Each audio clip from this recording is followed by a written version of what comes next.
Hello guys, ലോകമെമ്പാടുമുള്ള നമ്മൾ മലയാളികളുടെ ഒരു വികാരമാണല്ലോ പൊറോട്ടയും ബീഫ് ഫ്രൈയും.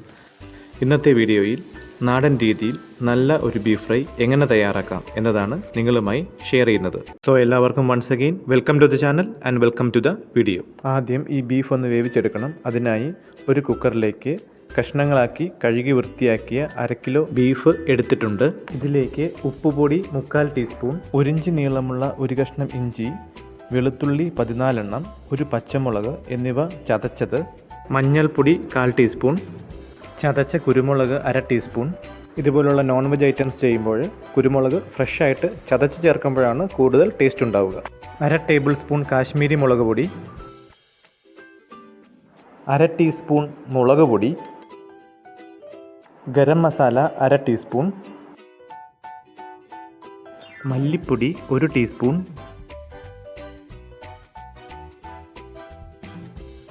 തേങ്ങാക്കൊത്ത് 1/4 കപ്പ്. ഇത് ഓപ്ഷണലാണ്, ചേർക്കണമെന്ന് നിർബന്ധമില്ല, പക്ഷേ ഉണ്ടെങ്കിൽ നല്ല ടേസ്റ്റ് ആയിരിക്കും. ഒരു മീഡിയം സൈസ് സവോളയുടെ പകുതി കനം കുറച്ച് അരിഞ്ഞത് എന്നിവ ചേർക്കുക. ബാക്കി പകുതി മാറ്റി വെക്കുക, നമുക്ക് ഫ്രൈ റെഡിയാക്കുമ്പോൾ ആവശ്യമുണ്ട്. ഇനി ഇതെല്ലാം കൂടെ നല്ലപോലെ തിരുമ്മി മിക്സ് ചെയ്തെടുക്കുക. നല്ലപോലെ മിക്സ് ചെയ്യണം, എങ്കിലേ ഈ മസാലയൊക്കെ ബീഫിലേക്ക് ശരിക്ക് പിടിക്കുകയുള്ളൂ. ഇപ്പോൾ നല്ലപോലെ മിക്സ് ആയിട്ടുണ്ട്. ഇനി ഇതിലേക്ക് ഒരു തണ്ട് കറിവേപ്പിലയും കൂടെ ആഡ് ചെയ്യാം. ഇനി കുക്കർ അടച്ച് സ്റ്റൗവിൽ വെച്ച് വേവിച്ചെടുക്കാം. വേറെ വെള്ളം ഒഴിച്ചു കൊടുക്കേണ്ട ആവശ്യമില്ല, ബീഫ് വേവാനുള്ള വെള്ളം ബീഫിൽ തന്നെ ഇറങ്ങിക്കോളൂ. സ്റ്റൗവിൽ ഏറ്റവും ചെറിയ ബർണറിലാണ് വെക്കേണ്ടത്. ഇനി ഹൈ ഫ്ലെയിമിൽ വെച്ച് 1 വിസിലും ശേഷം ലോ ഫ്ലെയിം ആക്കി 4 വിസിലും അടിക്കുന്നത് വരെ വെയിറ്റ് ചെയ്യുക. അതിനുശേഷം സ്റ്റൗ ഓഫാക്കി പ്രഷർ കംപ്ലീറ്റ് ആയിട്ട് പോകുന്നത് വരെ വെയിറ്റ് ചെയ്യുക. ഇപ്പോൾ കുക്കറിൻ്റെ പ്രഷർ കംപ്ലീറ്റ് ആയിട്ട് റിലീസായിട്ടുണ്ട്. ഇനി നമുക്കിതൊന്ന് തുറന്ന് നോക്കാം. ഇതാ കണ്ടോ, ബീഫൊക്കെ നല്ലപോലെ കുക്കായിട്ടുണ്ട്.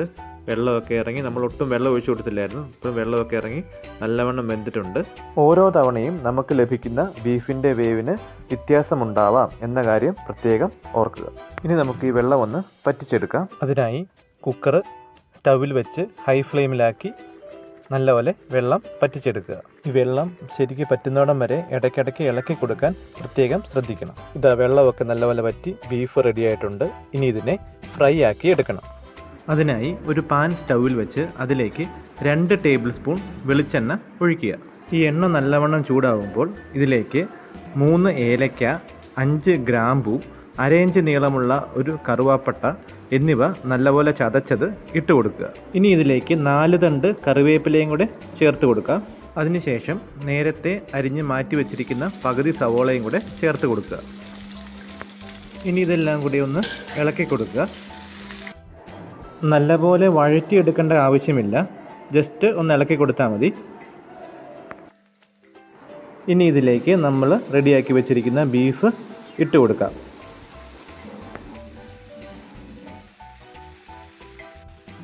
ഇനി എല്ലാം കൂടെ നല്ലപോലെ മിക്സ് ചെയ്തെടുക്കുക. ബീഫിലെ വെള്ളമയമൊക്കെ മാറി അത് നല്ല ഡ്രൈ ആയി വരുന്നിടം വരെ ഇത് നമുക്ക് ഇടയ്ക്കിടയ്ക്ക് മിക്സ് ചെയ്ത് കൊടുത്തുകൊണ്ടിരിക്കണം.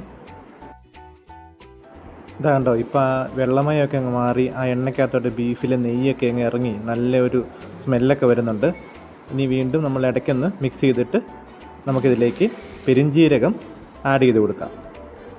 ഇത് 1/2 ടേബിൾ സ്പൂൺ പെരിഞ്ജീരകം നല്ലപോലെ ചതച്ചെടുത്തിരിക്കുന്നതാണ്. അത് ഈ ബീഫിലേക്ക് ആഡ് ചെയ്ത് കൊടുത്തു. ഇനി നല്ലപോലെ ഇത് മിക്സ് ചെയ്യുക. ഒരു 1-2 മിനിറ്റേലും നല്ലപോലെ ഒന്ന് മിക്സ് ചെയ്തെടുക്കുക.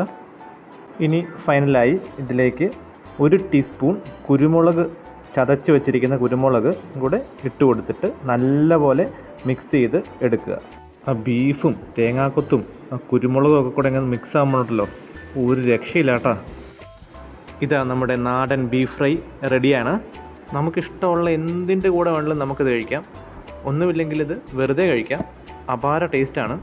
അപ്പോൾ എല്ലാവരും ഇതൊന്ന് ട്രൈ ചെയ്ത് നോക്കുക.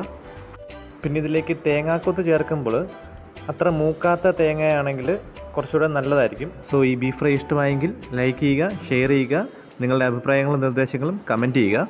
Thank you for watching. അടുത്തൊരു വീഡിയോയുമായി വീണ്ടും വരാം. അതുവരെ ബൈ ബൈ.